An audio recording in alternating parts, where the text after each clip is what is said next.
ꯑꯩꯒꯤ ꯁꯔꯃꯣꯟ ꯑꯁꯤꯕꯨ ꯇꯥꯕꯤꯔꯤꯕ ꯑꯣꯖꯥꯁꯤꯡ ꯑꯃꯁꯨꯡ ꯏꯆꯤꯜ ꯏꯅꯥꯎꯁꯤꯡ ꯈ꯭ꯋꯥꯏ ꯄꯨꯝꯅꯃꯛꯄꯨ ꯉꯁꯤ ꯑꯃꯨꯛ ꯑꯅꯧꯕ ꯁꯔꯃꯣꯟ ꯑꯃꯒ ꯂꯣꯏꯅꯅ ꯃꯌꯥꯝꯕꯨ ꯈꯨꯔꯨꯝꯖꯔꯤ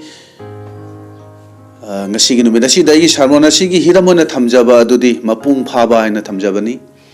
hariba hiram asiga chanaba bible gi pandupada di mayam ama lei adubu mafam ani dagi ishwar gi wahi pathokchage taminasi ahanba korinthia pandup ani gi pada 15 dagi tawigumba sung thawai gi oiba maha aduna hiram pumnamak chang yengi aduga mahak masabu kanana su chang yengde aduga mathangda ani shuba korinthia pandup 16 gi pada mangada nakoina thajabada leibra leitabra nakoina samak changi yengjau nakoina samak khanjau natraga jisu krishna nakoi gi manungda lei haiba nakoi na samak khangjadabra leitrabadi nakoi bu yadabani tamina khraba ibunga mahaki wai tajari bai khoi mayam gi mathakta bor pina biba oisanu amen prarthana tawjage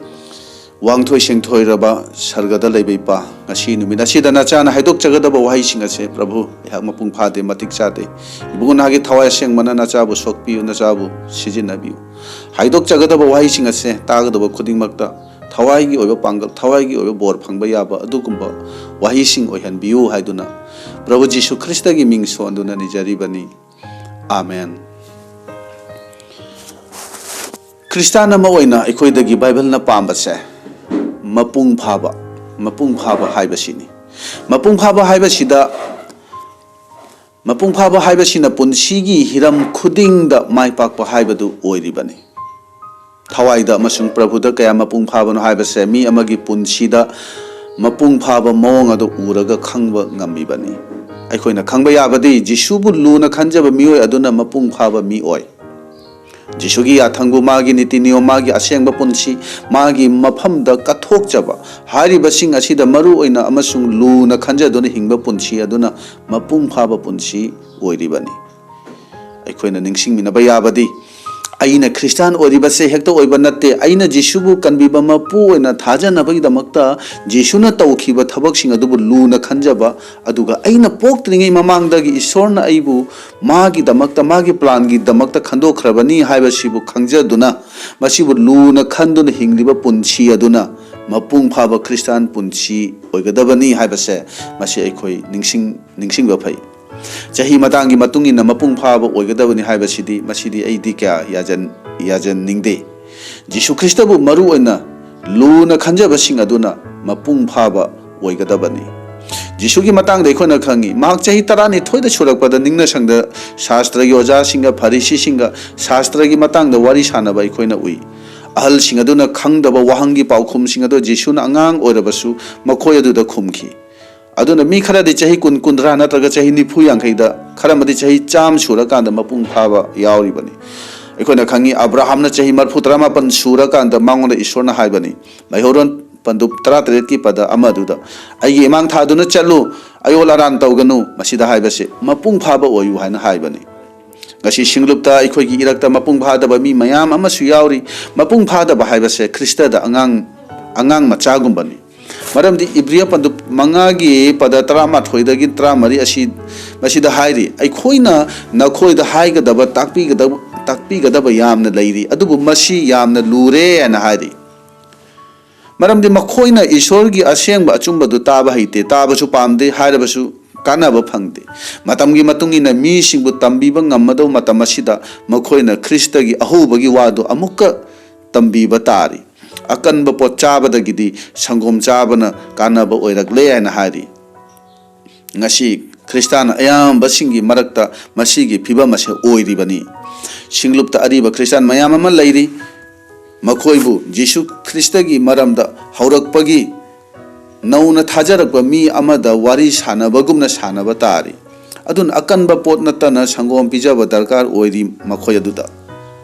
aduga sangom thagliba mi dudi dharma chenbagi wafam gi matangda wari saba yaroi makhoi dudi kristan gi basic ki oiba wafam sing adu sanaba tabani akan ba achapoti mapung pharaba krista gi tung iliba mi singi tamaktani makhoina makhoi gi indri sijinabadagi aphapata khena naba sajel tauri maram asinani ningna sangda lagliba singi marakta mi kharamadi phajana tumduna lay maramdi makhoina thawai yaude isori wahaidu makhoina lawsin basu ngamde aduga kharamadi mit panglaba su makhoina isor da pukning leitabagi maramna makhoina taningde tumning dabagi mitti asum pangba haibaduni aduna mioi khara khaktana isor gi wahai adu ningthina ta aduna lawsin bani aduna singlupta natraga imung manungda orabasu mapung phaba mi ase khajiktani ngasi ina maru ina hajaning base mapung phaba haibani mapung phaba romda aikoi karamna chakat kani haibasini adu ahanbada mapung phada haibasi matang da khajiktang ai phongdok jage mapung phada basigi khudam asi kari no haibase aikoi yengsi aduga aikoi isa na khansi madudi aisu mapung phada ba ponsi da hinglibara natraga mapung phada ba thajabara masi pumba khanglaba matungda nang aina karamna mapung phaba oigani mapung phaba romda chakhatkani haibadugi matangda amuk haidok janaba ai thaurang tawjage adun ahanbada mapung phadaba miyo haibase hakchangi oibani thawaigi mi natte hakchangi apambada hingbagi maramna thawaigi oiba wahai ase makhoina khangba ngamde aduna masigi matang asida ahanba Korinthio 2:15 duda haibase thawaigi oiba mahak aduna hiram pumna mak chang yenge aduga mahak masabudi kanana su chang yengde aduga pada 13 anigi pada 13 aduda akhoni yenglabadi amuk kari haigai bu hakchangi oiba mi aduna isorgi thawaigi hiram adu laude hairi maramdi madu khibik adu mangondadi apang bani thawaigi oiba mi aduna thawaigi wahaido pami thawaigi oiba mi aduna thawaigi wahaido pami madugi wahaido khangi aduga hakchangi oiba mi aduna hakchangi oiba wahai aduda makhoina nungai jai madu taba pami ngangba pami madugi wahai sing adu makhoina khangi aduna mapung phadaba midi matam pumbata hakchangi oiba wafam ngakta ngangani hakchangi oiba wafam sing adu wakhal thamgani thawaigi oiba wafam sing adu magi maphamdadi apangbagi wafam gumbani anisubadadi hakchangi oiba midi shaitangi oiba pangalgi makha pongani masi wafam sigi matangda pakhonjanba singi thabak pandup kuntarukki pada 19 da yenglabadi maduda pol bu wain ba matamda polna agripagi mangda ngangbaduda polna haibani makhoi amambadagi manganda shaitangi pangandagi isorda olakpaina haibani masida polna haibasi thawaigi oibada mapung phadaba mi singdi shaitangi pangal shaitangi matikki makha pona laiba akoina ubani akoina khangi karigumba matamdadi hakchangi oibadasu fajana mapung phadaba ahal oiraba mi soi khoina uba phangi chahida ahaldi oire adubu makhogi punsi mare lichat sajati angang naha gumna tawba yawi aduga amuk naha angang oirabasu ahal gumna fajana mapung phaba mi soi khoina uba phangbani aduna aina masi haibagi maramdi hakchangi oiba mi singda phawba mapung phadaba mawongda khoina uba phangi adubu ngasigi wafam asidi yamna luraba thawaigi oiba wafamni thawaida mapung phabagi wafamni aduna thawaigi oibada mapung phadaba midi shaitangi pangalgi makha poli aduna kanagumba mabu kristan mali magi wahida kristani khanduna hekta thajadaba phai maramdi bible na hairi anisuba Korinthio 13 aduda shaitana su masa mathantabu mangalgi dutka manahanjai shaitana sargadut ki matik mangal gi saktam da singlupta mi singi marakta tinba yauri bani aduna makhoibu aikona chang yeng batai mafam amada pol ga silagan habadi pakhonjat basingi thabak pandup 13 ki pada 13 aduda aikona ubani pol ga silagana paw sanduka matam adugumba matam aduda kithum pubi nupi ama khangna makhoi ani bu yenglaga haibani makhoi ase ihen henba isor dugi mi ni aduna launa adum matam kuina pol amasung silabu thagatpani adubu pol nadi nupi duna isor bu thagaliba do sengdaba thawai gi mapanani khangduna nupi adudagi shaitan adu tanthoki bani yengbiu wahidi yamna phajari adubu source adudi shaitan gini aduna mi khara di singlupta tinarabasu shaitan gi pangal gi makha pona leiri haibase masi aikoi khangba phai ahum subadadi mapung phadaba mi gi khudamdi makhoi pukning ani longba punsi da hingbani ani longba punsi gi matang da bible na hairi प्रभु की तेंगोतगी अमसुंग भूत सिंगी तेंगोतगी थकप यादे प्रभु की मेजदगी अमसुंग भूत सिंगी मेजदगी सरुक खमिनब यादे 1 Corinthian की 21 दा पोल नमसी हाइबगी मरमदी हाइरिबा कोरिन्थियोगी मफम असिगी मी खरना मफम अनिमक्ता सरुक याबा पामी मखोने ईश्वरगी लंबीदसु चटनिंगबा शैतानगी लंबीसु थादोकनिंगदबा अदुंगो मी अदो कोरिन्थियो हाइरिबा सिंगलुप असिदा लैबनी अदुना थवाइदा मपुंग फादबा मीदी पुंगनिंग अनि लोंबा पोंसिदा हिंगबनी अदुबु अइखोइना निंगसिंगमिनबा याबदी थाजदबसिंगा करी मरी थोकनबगे हाइबसिनी अरीबा वालेबनबगी मतम मदुदसु ईश्वरना हाइकी थाजदबसिंगा तोना तिनगनु अब्राहम न सुमागी मचानुपा इसाकी दमकता अतोपा जात की नुपी लौदनबा मागी मनाय अदुदा कन्ना हाइखिबनी मसागी ओइबा जात सिंगदगी लौननबा हाइना हाइबनी एसाउनसु अतोपा जात की नुपी लौबगी मरमना एसाउगी ममा मपाना मागी मथक्ता यामना नुंगाइखिदबनी मौसीनसु इजराइल मचा सिंग अदुन अतोपा जात की नुपी सिंग लौदनबा तिन्नदनबा कन्ना हाइ अदुबु मखोना अतोपा जात का तिन्नदुना चामिनदुना मखोगी नुपी सिंग लौदुना मखोना निंगलिबा लाई सिंग अदु निंगखि अरीबा वालेमनबा सिदा असिगुम्बा वारिना पिक थन्ना यावरिबनी अनोबा वालेमनबा सिदासु मसिगी मतांगदा चेक्सिननबा हाइबा मयाम अमा यावरि अदुना अनि लोंगबा पुंसी हाइबदी माइगी अनिमक हराउननबा माइगी अनिमक याननबा पुंसी असे थवाइदा मपुंग फादबा मीसिंगदा उबा याबा खुदमनि अदुना तामिन नखरबा मपुंग फादबा मीदा उबा याबा खुदम अहुम अहानबदा मपुंग फादबा मीदी हक्चांगी मी ओइबनी अनि सुबदा शैतानगी पांगलगी मखा पोनबनी अहुम सुबदा पुंगनिंग अनि लोंगबा पुंसीदा हिंगबनी हाइरिबा खुदम सिंग असे थवाइदा मपुंग फादबा मीदा उबा फंगबनी अदुना हौजिक्ति मपुंग फाबा मी करमना तवी मपुंग फाबा मीना करी तौदुनत लै जीसु ख्रिस्टगी मरमदा हेना मरु ओइना लूना खन्ननबा मपुंग फाबा ओइननबा महांगना करी तौई हाइबदो मदु अमुक अखोई येंगमिनसी अहानबदा थवाइदा मपुंग फाबा मीदी पाप की थबक शैतान की थबक सिंगी मायोक्ता शैतान की पांगल की मायोक्ता लेप नत्रगा यानिंगदबदो अखोइना उबा फंगनी मदु रोमियो पंदुब निपान की पद 19 असिदा अखोई येंगसी नखोइना हक्चांगी मतुंग इन्ना हिंगलगदी नखोइ सीगनी अदुबु थवाइगी मपान हक्चांगी थबक अदु सेलगदी नखोइ हिंगनी मसिदा हाइरि अखोइदा पीबीरबा थवाइ असेंबगी मपान हक्चांगी अपाम्ब थबक सिंग अदो हाटलगदी हाइबदी हक्चांगना तौरिबा पाप की थबक सिंग अदो हाटलगदी अखोइ हिंगनी मरमदी हक्चांगी मपान मीबु पापता तहलिबनी एना हाइ अखोइना थवाइदा मपुंग फाबरोमदा चखतपा मतम असिदा अखोइगी नुंगदा हक्चांग असिदा मखल मखलगी पाप की थबक सिंग असे अखोइना यामना सेंगना उबा फंगी हक्चांगी मपान हिंगबा मीनदी मसिगी पाप सिंग अदो उबा फंगलो उरबसु मखोइना खंगबा ngamloi मसि पापनी हाइना अदुना पोलनासु हाइदि अइगी पुंसीदा अइना पामदबा सिंग अदो अइना उबा फंगी अइना पामदबा तौनिंगदबदो अइना तौई अदुगा अइना तौनिंगबदो अइना तौदे हाइरिबा वाफम असे यामना प्रैक्टिकल ओइबनी मसि अखोइ खुदिंगमगी पुंसीदा अखोइगी सिंगलुपता अखोइगी इमुंग मनुंगसिंगदा अखोइगी हक्चांग असिदा मसि अखोइना उबा फंगिबनी कनानासु अइ असेंगबनी अइ पाप तौदे हाइबा ngamloi अखोइगी नुंगदा पापना पिक थल्ली अदुबु बाइबलना तंबीरी मदुदी अखोइना पाप अदुबु करमना मांगहनबा ngamgani हाइबदु मदुदी थवाइगी मपानना हाटनबा होटनबा ताबनी थवाइ असेंगबना मदु हाटबा ngammi अखोइ नुंगदा थवाइ असेंगबसे लैरगदी महाकी अहानबा थबकती हक्चांगी अपाम्बदु हातोकपा हक्चांगी थबककी मायोक्ता लेपसिनी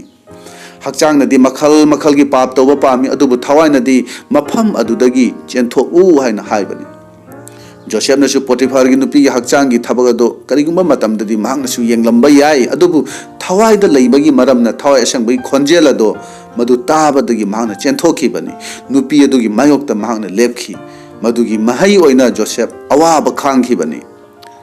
पोलनासु तिमोथीदा हाइ नहा ओइबगी अपाइबदगी चेंथोकु नहा ओइबगी अपाम्बा फत्तबा हक्चांगी थबकसिंग अदु चेंथोकु हाइना हाइबनी मसिदा ताकबसि थवाइना हक्चांगी थबकसिंग अदु हाटलु हक्चांगी थबकसिंग अदु हाटलु नत्रगा मांगहल्लु हाइना हाइबनी अदुना थवाइगी अपाम्बा थवाइगी मपाना hakchangi apambasing ado control tawbase haiba tabani polna mahak masagi maramda asumna haije madudi ahanda Korinthiyo pandu mapan gi kuntaret aduda aina atai singda paw sandoklaga ai isama karigumba yadaba oirakpa yai haiduna aina aigi hakchangbu chaifam biduna minai oina chingjai masida hakchangbu chaifam biduna minai oina chingjai haina haibadi hakchangi oiba papki apamba thabak sing adubu tawdaba madugi mayokta leppa haibani hakchang nadi papki thabak mayam adu tawningi adubu thawai nadi madugi mayokta leptuna chenthogi madugi mahai oina aikhoina mamal piba tai natraga awaba nangbasu yabani adubu thawai gi mapung phabarumda chenkhatpa oirabadi masigi khudamase ahanba maktada aikhoidagi uwa phangadabani papu tukachabase aikhoidagi ugadabani mioi kayamadi papka asum adjust tawraga yana ba chatpa yawi maramdi makhoina struggle tawba awaba khangwadu pamde makhoina khalli aina asumna hairuraga natraga asumna tawragadi makhoi shawkhini waraukhini khallaga aigi mangjaba oiba yai habese khallaga ngangde chaide waraukhini khallaga mi adugi asoibadu aranbadu haide aduna pap tawriba mi aduga asum adjust tawraga chatli magi mayokta ngangde thawaida mapung phaba mi aduna di asigumba singase kaidongai dasu khangduna leiroi habese aikhoi khangminnasi jisuna su ningna sangda leiriba yoliba mayam adu uraga mayamna sendan lambi gi thabak tawbase phare haiduna thagalamba yabani adu mang sawraga aigi ipagi yumbu daku huranba singi makon oihalle haiduna asumna haiduna chai khaiduna makhoi miyam adubu tanthokibani sendan lambi gi thabak tawrasu pap gi thabak tawba oragadi madugi mayokta aikhoi ngangpham thokbani ishwar gi yathang indabadudi chaifam thokbani aduna aikhoi पाप की थबक सिंगी मायोक्ता लेप नत्रगा यानिंगदबा उत्पसे मपुंग फाबरमदा चखलिबनी church का बताय पीबा प्रार्थना तौबा इसे यामना सकबा थगद इसे यामना सकबा बाइबल खंगबन मपुंग फाबनी हाइबे यारोय आई हकचांगी पाप की अपाम सिंगी मायोक्ता चटबा अदुगा अतोप सिंगना तौरीबा पाप की मायोक्ता यानिंगदबा उथोकबा मतम मदुदा आइसे मपुंग फाबरमदा चेनखतली हाइबसे मतम मदुदा खंगदबनी शास्त्र की ओजा सिंह अमसुंग फरीसी सिंह अदो प्रार्थना कल्ली चरा हेंदुना हाइजबसु यामना कल्ली ताइछु यामना पी अदुबु जिसुनदी नखोई मपुंग फादब पाप चेनबनी हने चैखिबनी नखोई अंगौब तैबा मोंगफमगी फगलांगनी सेंगदबा अफा साजनिंगबा अमदी वायल चत्तबना पिक थल्ली हाइना मखोइबु थीना चैखिबनी अनिसुबददी थवाइद मपुंग फाबा मिदी अयत अपनबा अमसुंग पाप पुमनमकु माइथिबा पीबा ngami मरुपसिंग अहानबदा अखोइना पाप की मायोक्ता पामदबा यानिंगदबा फोंदोकपगी मतंगदा तारे अनिसुबा सिददी पाप पुछि हंदुना माइथिहलगा जॉय तोबा पुंसी ओइगदौबनी हाइबसिनी अदुना मसिगी मतंग असिददी अखोइ इब्रिया पंदुप तरानिथोइगी इब्रिया पंदुप तरानिथोइगी पद अमा अमसुंग अनि असिदगी अखोइ येंगसी मसिदा हाइरि मरम अदुना अखोइबु इकोइ कोसिलिबा असुक चावबा लेचिनगुम्बा साखिसिंग लैबगी मरमना अखोइनसु अरुम्बा खुदिंग अमसुंग अखोइबु इलाइ लाइना येतलिबा पाप अदु हुंजेक्सी अमसुंग अखोइगी थाजबगी मपु अमसुंग चंखोलहनबिबा जिसुबु येंगदुना अखोइगी मांगदा लैरिबा लमजेल अदु खांगबगा लोइनाना चेनसी इबुंगोगी मांगदा लैबा हरावबा अदुगी तमक इबुंगोना इकाइबाबु उसित्तदुना क्रॉस अदु खांगलगा ईश्वरगी फंबालगी येत्ता फमले मसिदा हाइरि अरुम्बा खुदिंग अखोइबु इलाइ लाइना येतलिबा पाप अदु हुंजेक्तुना मांगदा लैरिबा लमजेल अदु खांगबगा लोइनाना चेनसी हाइरि नंग अइना मपुंग फाबा ओइनानबा होटनाबदा करम पापना अयत अपनबा ओइरिबनो मना फंगदबा लमजेल अदुदा चेनबा होटनाबदा करीना अपनबा ओइरिबनो मदुगी अपनबा पीरिबसिंग अदो लाभना हुंदोखिनबा अखोइ होटनारसी अरुम्बा खुदिंग इलाइ लाइना येतलिबा पापसिंग अदो हुंदोकननबा तौसी अदुगा जॉय तोबा पुंसी अखोइ ओइननबा अखोइ होटनारसी अदुना मपुंग फाबा मिदी मांगना हाना तौरंबा पापसिंग अदो माइथिबा पीरगा पाप अदुबु जॉय तोबा पुंसी ओइबनी अखोइना खंगी खाजना थोबा माथिनी अदुबु जीसुगी मपानना महागी खाजना लोबगी पाप की थबक अदो जॉय तोबा ngамखिबनी सिंगलुपु ओट नेरंबा आइनी हाइदुना पोलना मसागी मरमदा हाइबदा इकाइजदे अदुबु जीसुगी मपाना पोलगी पुंसीदा अहोंगबा अनोबा पुंसी ओइखिबनी अदुना मपुंग फाबा मीदी माकी नुंगदा लैरिबा पाप अदुबु अरोटपा लोन मागी थमोय नुंगदा थम्यागे मीदी कनानासु उदे खंगदुना लोन तौरिबा मागी पापसिंग अदु फावबा जोय तौबा ngambani अहुम सुबददी मपुंग फाबा मीदी मतम पुंबता मसाना मसाबु चांग यंगजई ख्रिस्टान पुंसीदा इसाना इसाबु चांग यंगजबसे यामना मरु ओइबा वाफमनी हौजिकी मतम असिदा मेडिकल साइंस से यामना चापखतलबनिना मी अमा लायंगबा मतम मखल मखल की टेस्ट तौदुना हक्चांगी नुंगदा करी सोयबा करी फत्तबा मदु करी लैबा मदु खंगनब होनै मदु खंगलगा हिदाक थादुना फननब लायंगनबनी असुमना मीबु टेस्ट तौननब डॉक्टर सिंगना एडवाइस पीरी मैकेनिक सिंगनासु चेलिबा फब गाड़ी ओरबसु था अहुम की मतुंगदा चेक तौननब हाइरी मरमदी येंगबदा करिसु तौदबा अफब ओइना उरबसु नुंगददी बेरा चेनबा ओरंबा याबनी असुमना तोइना चेक तौबसिना गाड़ी की मपुंसी सांगहली सोयगदबदगी कनबा ngамmi मरम असिना थवाई पांदबा पोचिंग फावबा असुमना तोइना चेक तौबगी मरमना अफब ओइ तारगदी थवाई की ओबा पुंसी की दमक्तदी अमु कयाता हेना अखो इसाबु चेक तौबा चांग येंगबा दरकार ओइरिबनो मसीगी मतांगदा बाइबल ना हाइरी नखोइना थाजबदा लैबरा लैतबरा नखोइ नसामक चांग येंगजौ नखोइ नसामक खंजौ नत्रगा जीसु ख्रिस्ट नखोइगी मनुंगदा लै हाइबा नखोइ नसामक खंजदब्रा लैत्रबदी नखोइबु यादबनी 2 कोरिन्थ 13 की 5 ता सुमना हाइरी अदुना थवाइदा मपुंग फाबा मी हाइबसिदी मसाना मसाबु मतम पुंबदा चांग येंगजबनी अखोइ अयामबनदी अतोप मी सिंगबु येंगबदा मीबु चांग येंगबदा पुंसी लोइखिबा ngakतनी मी सिंगी मरमदा त ngangbada matam hawanbasidi kanadaba thabakni aduna अखोइ इसाना इसाबु चांग येंगजसी अइंगोंदा करी वाली करी सोरी मदु मतम पुंबदा चेक तौसी अदुना मपुंग फाबरमदा चखतलिबा मीदी मतम पुंबदा मसाबु तत्तन चांग येंगजबनी अइसे करीदा सोरिबनो हाइबसे तोइना चेक अखोइ तौरसी इचिलिनाव सिंग मदुदा मपुंग फाबदो ओइगदबनी अइगी असोइबदुदी उना उसिन्नदबा खंगना खंगसिन्नदबा